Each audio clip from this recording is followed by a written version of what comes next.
message de Stéphanie. Aujourd'hui, on se retrouve pour une vidéo un peu spéciale que j'ai décidé de faire suite aux nombreuses questions que je peux avoir lors des consultations privées. Alors que ce soit au cabinet ou par téléphone, je me rends compte qu'on est un peu perdu dans ce jargon spirituel qui est les différents liens qu'on peut avoir lors de notre vie. D'accord ?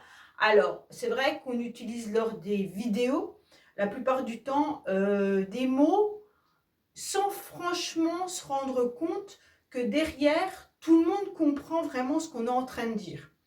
Ça, c'est comme dans chaque spécialité, hein. Les avocats, les médecins, ils ont tous des mots qu'ils emploient entre eux et qui pensent que tout le monde connaît. Bah, nous, c'est la même chose. Alors, je vais vous expliquer, j'ai décidé de prendre ce moment qui me semblait important pour vous faire comprendre un petit peu les différents liens dans lesquels moi, je parle la plupart du temps dans mes vidéos sentimentales, d'accord? Ou autres, bien entendu. Il semble quand même utile que vous fassiez la différence entre une âme sœur, une relation karmique, une flamme jumelle, des choses comme ça, en sachant très bien que dans notre vie, dès notre naissance et même avant notre naissance, on est amené sur Terre pour un chemin bien déterminé. Bien sûr, nous avons notre libre arbitre, alors il faut aussi en prendre compte. Pour moi, le but, c'est aussi de vous expliquer que la voyance, c'est bien, mais on garde toujours notre libre arbitre. Ça veut dire que si vous avez une consultation et qu'on vous dit non, vous allez faire ça, ça, ça, ça, ça, si vous décidez de ne pas le faire, vous n'allez pas le faire. Et vous prendrez un autre chemin, d'accord? Donc gardez toujours à l'esprit que libre arbitre, vous l'avez. Moi, ce que je voulais au début vous faire part, c'est de discuter avec vous.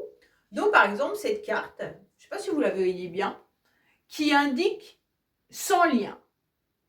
Alors, les personnes qu'on pourrait rencontrer dans notre vie, avec qui il n'y aura pas forcément de lien, il y en a énormément, plus qu'on ne croit.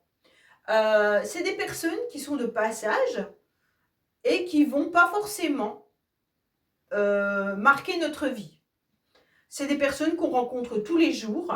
Ça peut être votre boulangère, ça peut être votre boucher, ça peut être votre collègue de travail, ça peut être n'importe qui. Ok ? C'est des personnes qui sont là, mais en aucun cas, il y aura derrière ça un travail à faire ou alors une relation qui est là pour nous faire réfléchir sur notre mode de fonctionnement. Donc ça, c'est intéressant de savoir qu'on en rencontre énormément tout au long de notre vie, tout au long de ce passage sur Terre, et que c'est monsieur tout le monde, madame tout le monde. Nous-mêmes, nous sommes des sans liens pour quelqu'un, d'accord ? Donc, forcément, vous pouvez très bien tous les jours dire bonjour à une personne, mais ça s'arrêtera à ça. Il n'y aura pas forcément quelque chose qui va se tisser, quelque chose qui va se créer pour pouvoir évoluer spirituellement ou autre.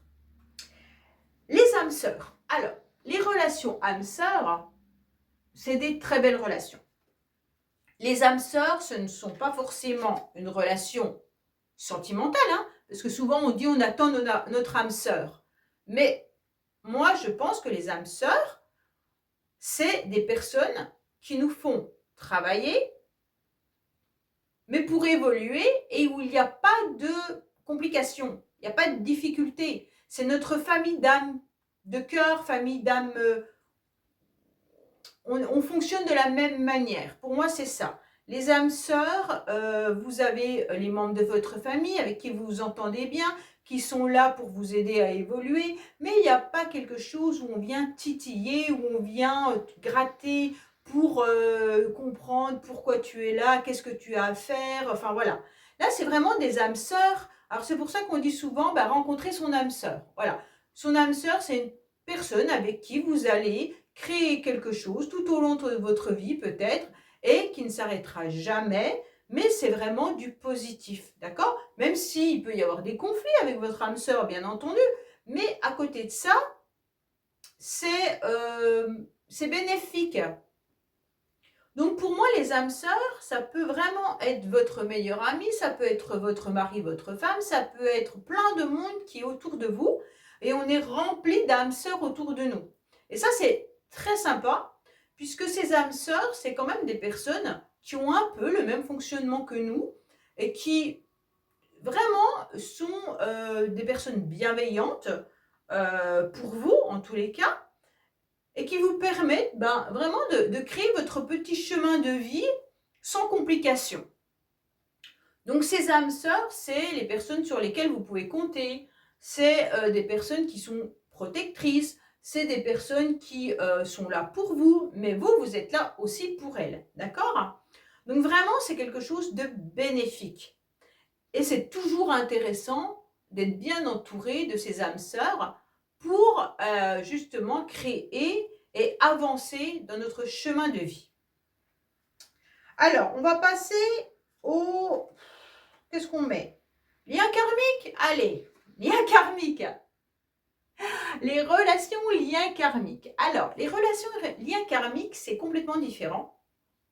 Là, c'est des relations qui, en général, viennent titiller quelque chose.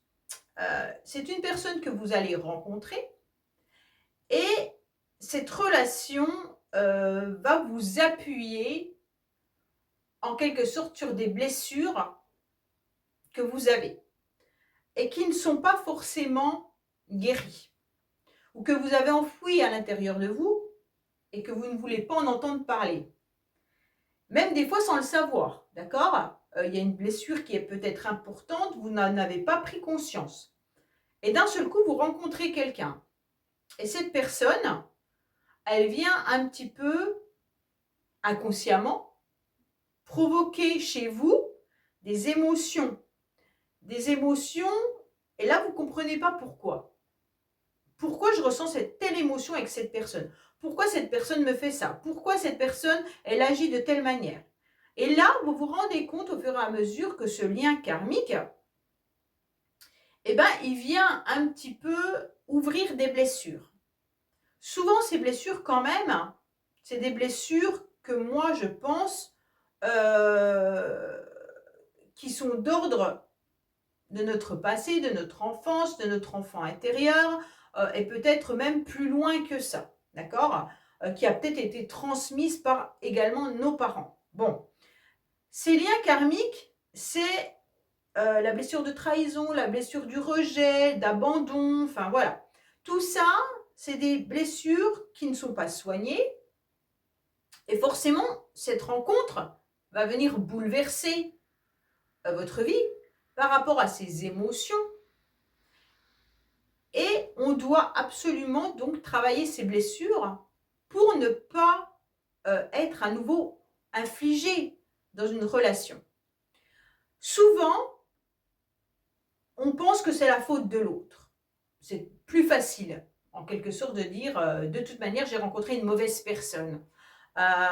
Cette personne m'a fait ci, cette personne m'a fait ça. Ok.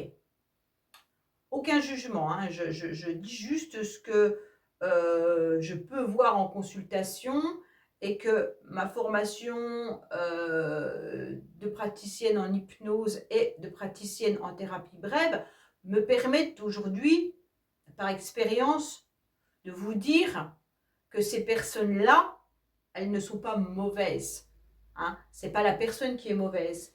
C'est la relation entre ces deux personnes, donc entre vous et cette personne que vous avez rencontrée, qui, inconsciemment, est venue ouvrir vos blessures.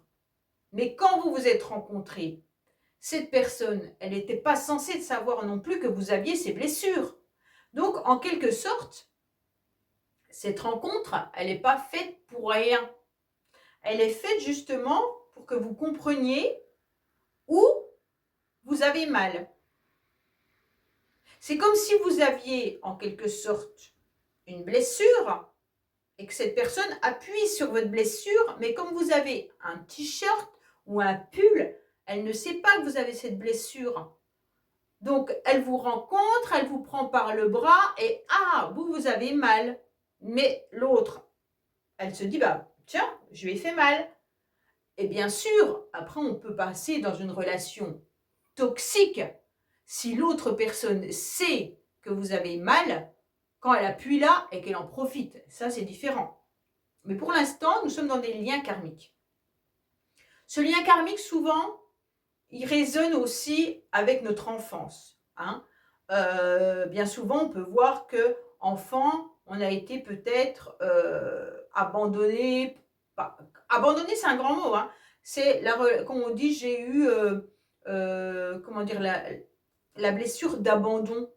Alors, l'abandon peut être fait simplement lors de notre enfance si nos parents ont été un peu trop pris au niveau professionnel et qu'à un moment donné, on s'est senti tout simplement abandonné par nos parents.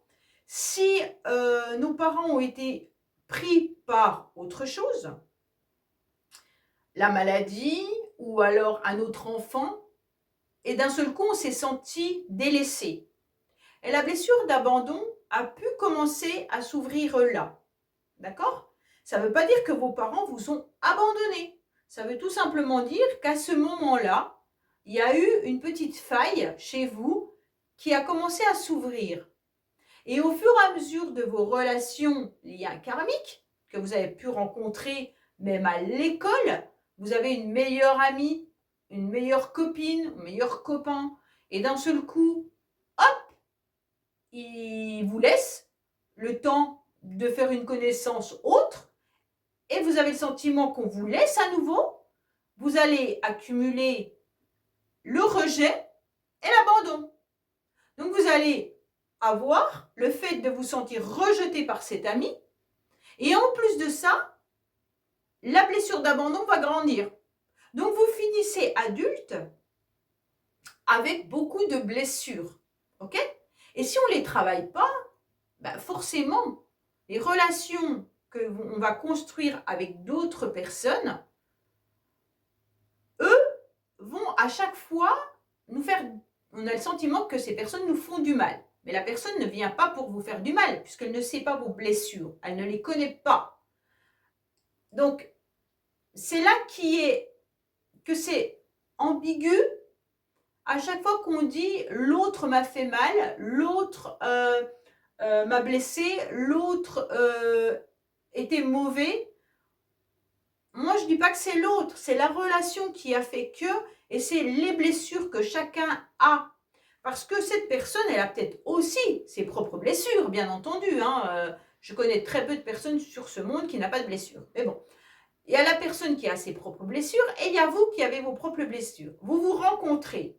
Ça fait que chacun va venir un petit peu appuyer sur la blessure de l'autre. Et à partir de là, ça va faire une relation compliquée. Et on en arrive même à des relations toxiques. Si l'un et l'autre continuent dans cette relation sans forcément guérir ou comprendre la blessure et d'aller soigner. Donc forcément, la relation deviendra mauvaise. Ce n'est pas la personne qui est mauvaise, c'est la relation. Donc les liens karmiques, il faut vraiment y penser et se dire, oui, je suis en lien karmique avec cette personne, ok, mais ce n'est pas la personne qui m'a fait du mal. C'est moi qui ai des blessures et quand j'ai rencontré cette personne, elle a agi de telle manière que c'est venu réouvrir quelque chose que j'avais enfoui à l'intérieur de moi et que je n'avais pas vu ou que je n'avais pas voulu voir. Parce qu'il y a deux façons aussi. Hein. Il y a les personnes qui ont leur ornière, qui ne veulent pas voir, et d'autres qui n'avaient pas compris. Voilà, c'est comme ça. Et d'autres qui ne veulent pas se guérir. Il y a aussi ces personnes-là. Il y en a qui ont la compréhension de cette blessure et qui ne savent pas peut-être comment la guérir également. Parce que ce n'est pas évident. En fait, il faut déjà mettre, pour la guérir, un point sur cette blessure.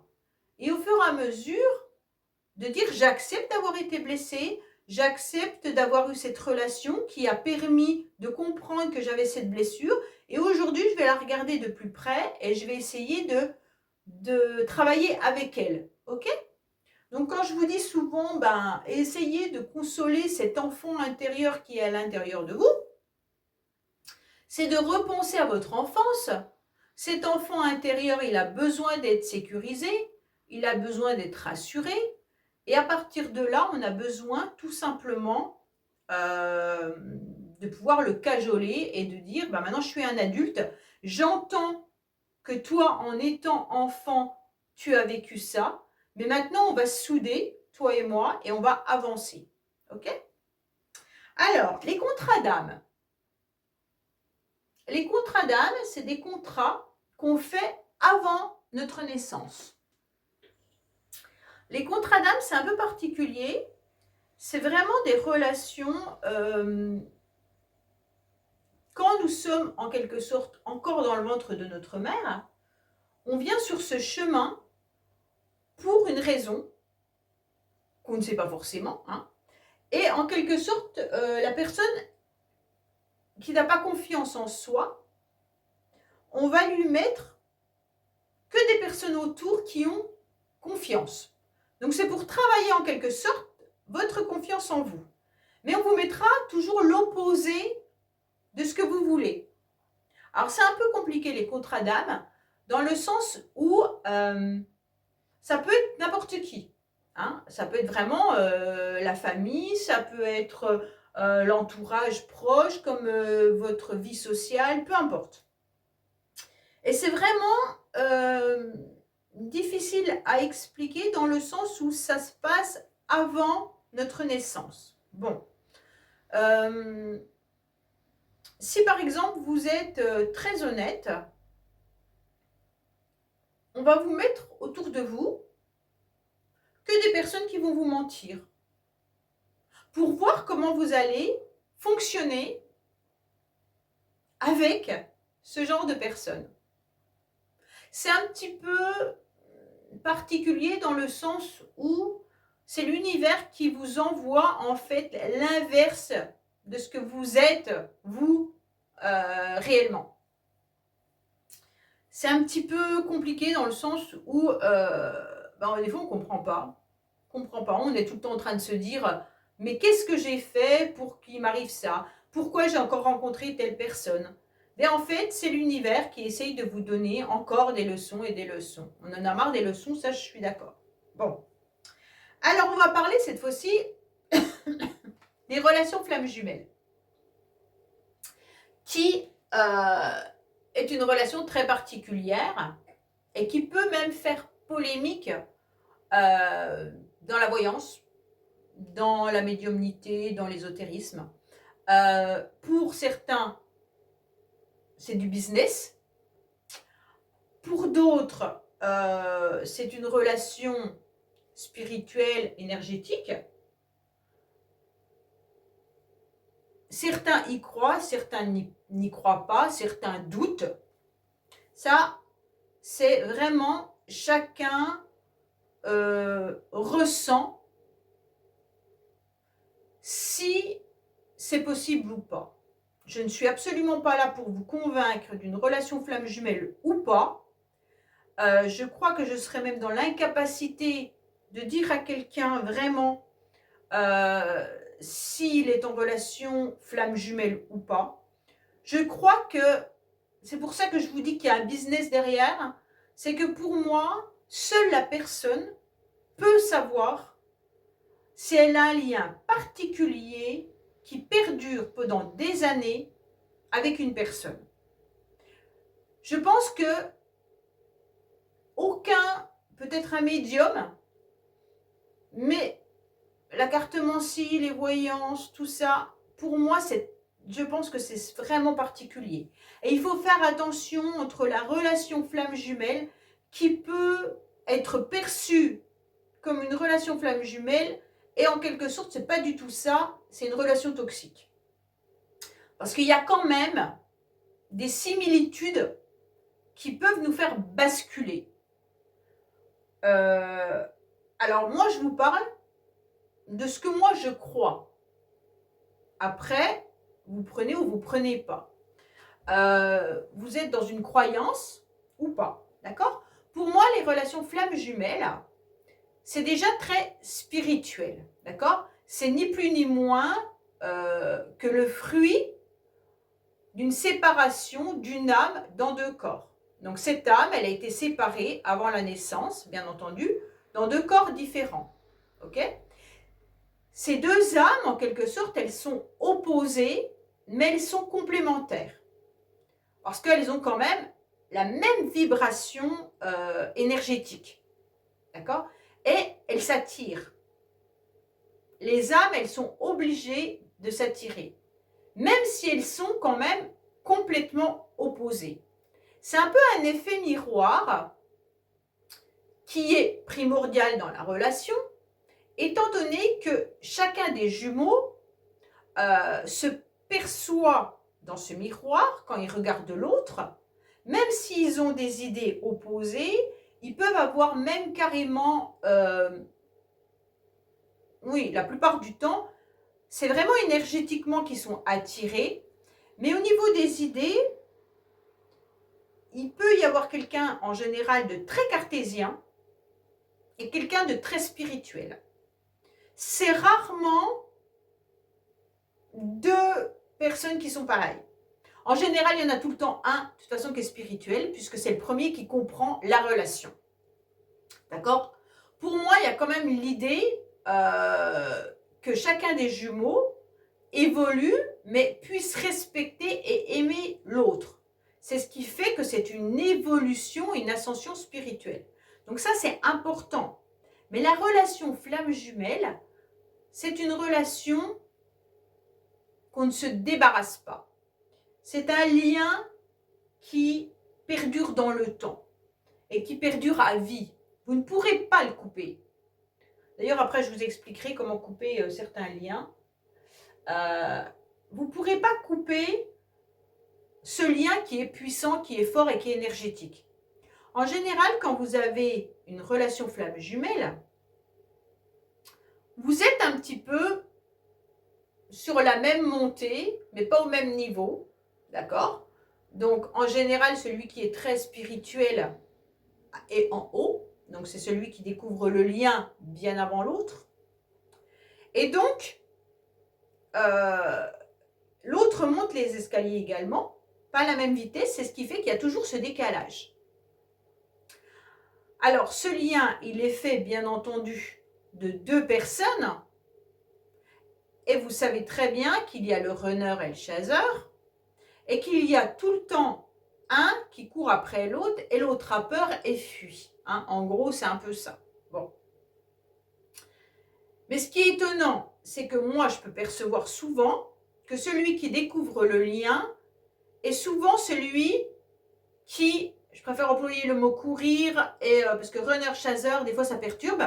Alors, pour ceux qui ne sont pas forcément là-dedans, celui qui court après la personne est souvent la personne qui comprend le lien plus rapidement. Ok? Pourquoi?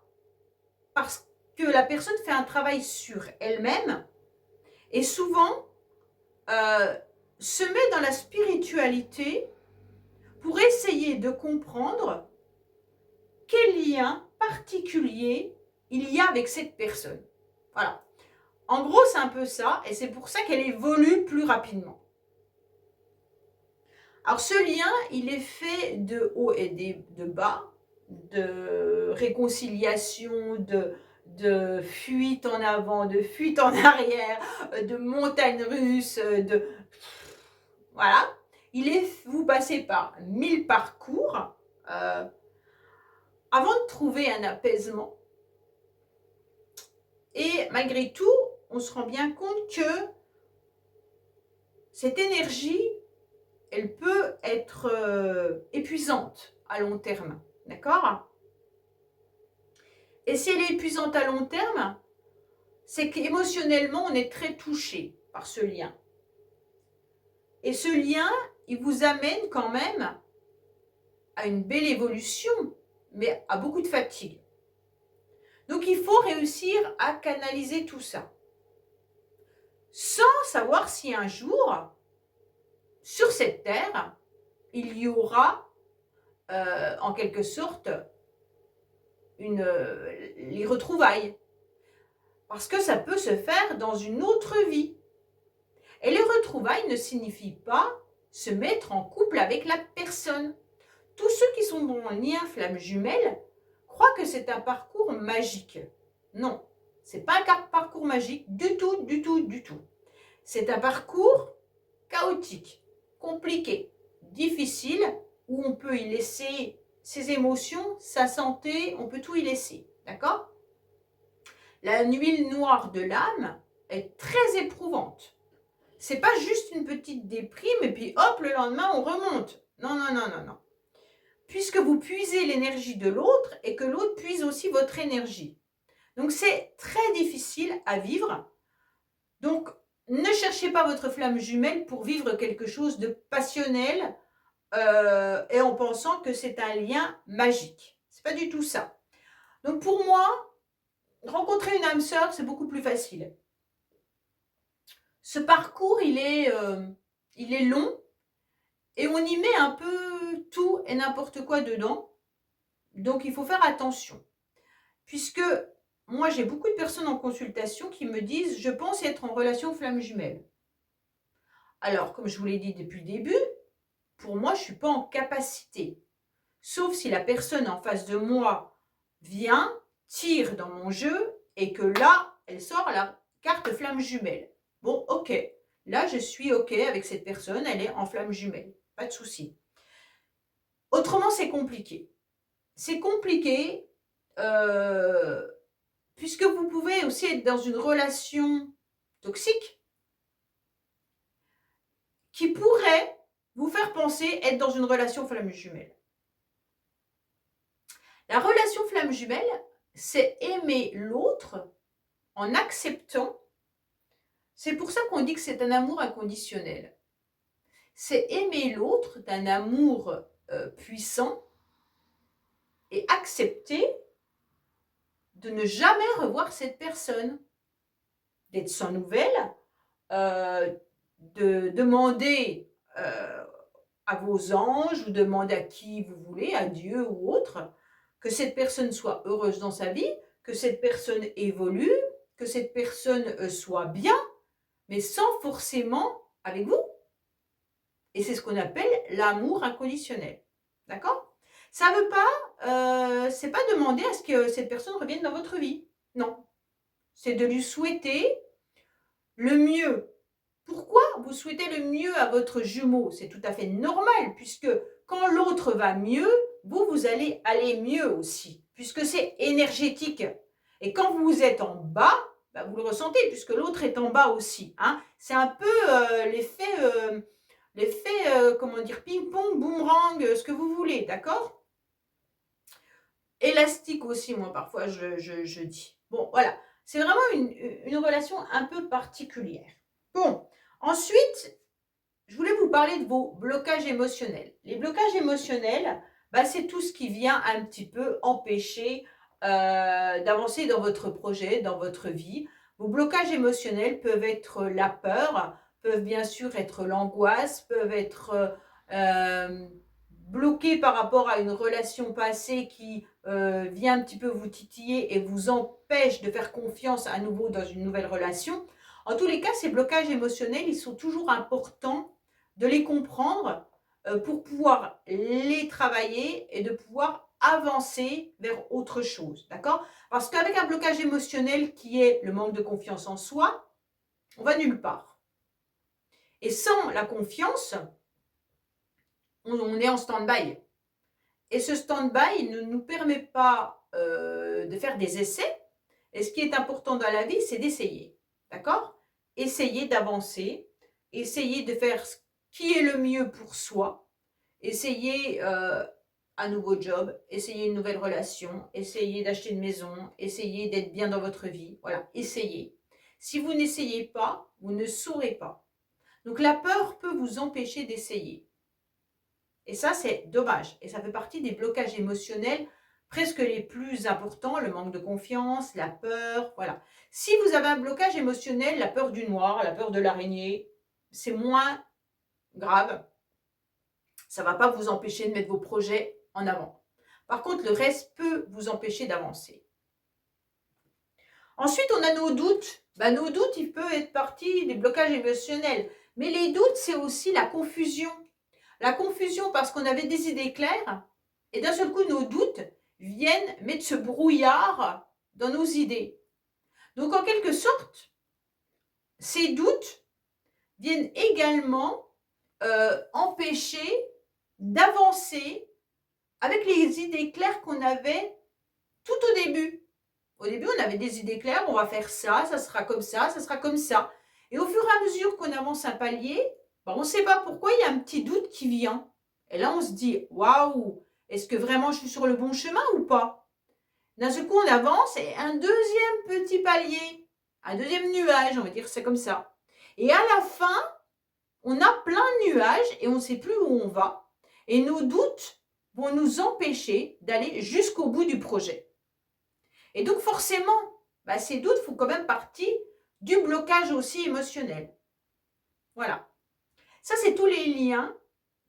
Il y en a encore plein d'autres, mais voilà, les liens dont je vous parle la plupart du temps dans mes tirages. Donc pour moi, il était important quand même de mettre un mot sur chaque lien, des mots sur chaque lien. Je voulais vous parler aussi, quand je vous parle de couper les liens toxiques. Vous ne pouvez pas couper le lien. Si vous avez des difficultés avec votre maman, par exemple, je vous prends un exemple, votre maman, votre sœur, ou voilà. Vous ne pourrez pas couper le lien. Votre maman restera toujours votre maman. Votre sœur restera toujours votre sœur.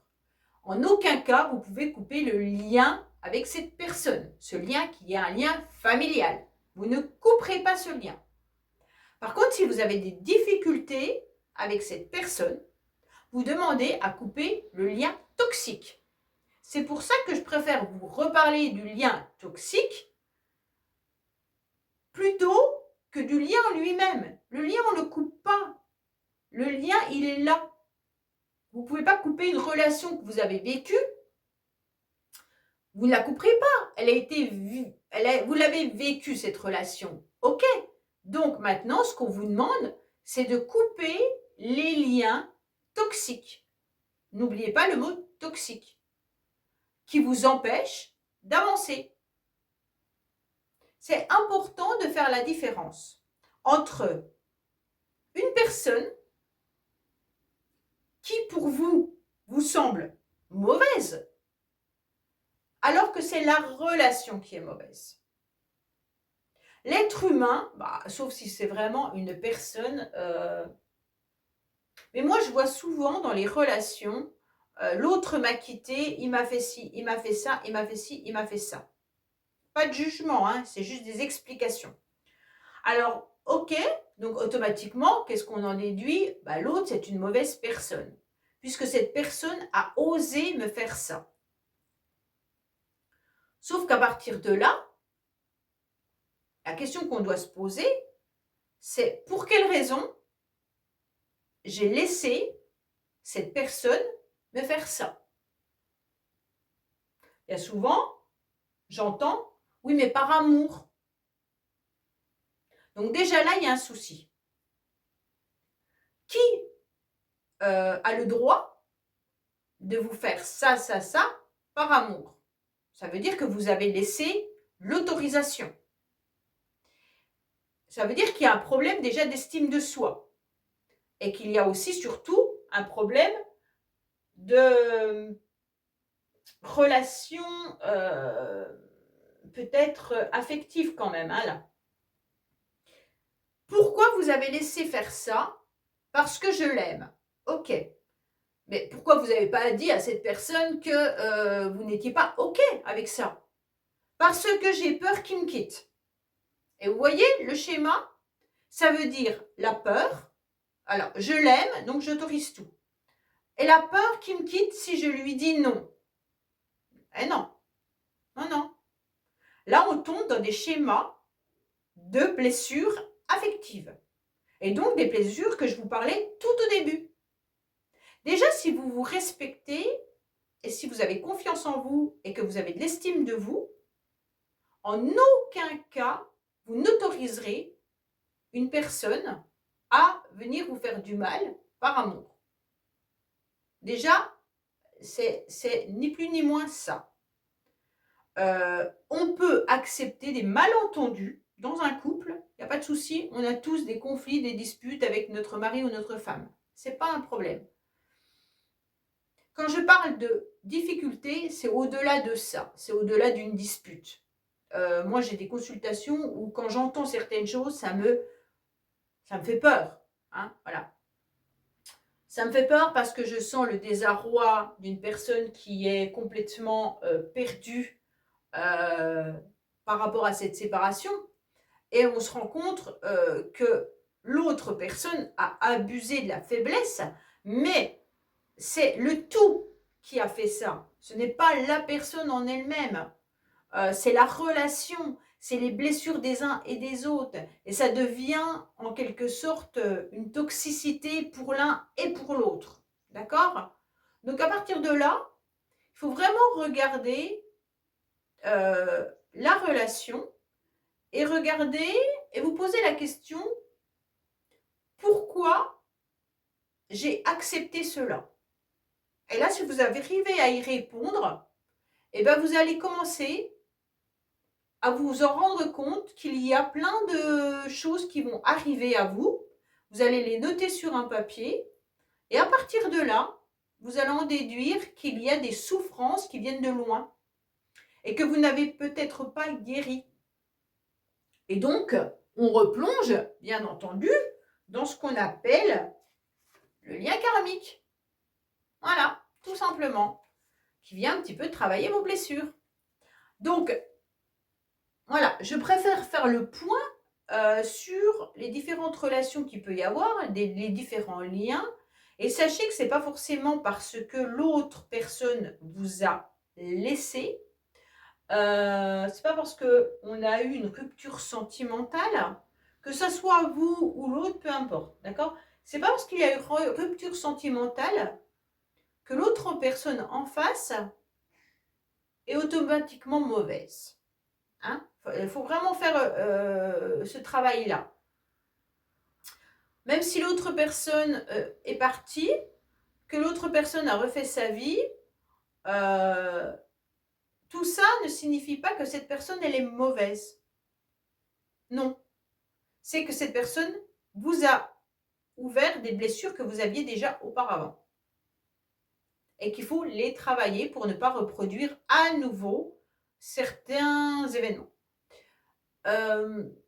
Pour les relations flammes jumelles, moi je vous dis clairement que seulement vous pouvez être en capacité de savoir dans quel lien vous êtes avec telle personne ou telle personne. Le lien flamme jumelle, on en prend conscience souvent tardivement, après avoir vécu différentes étapes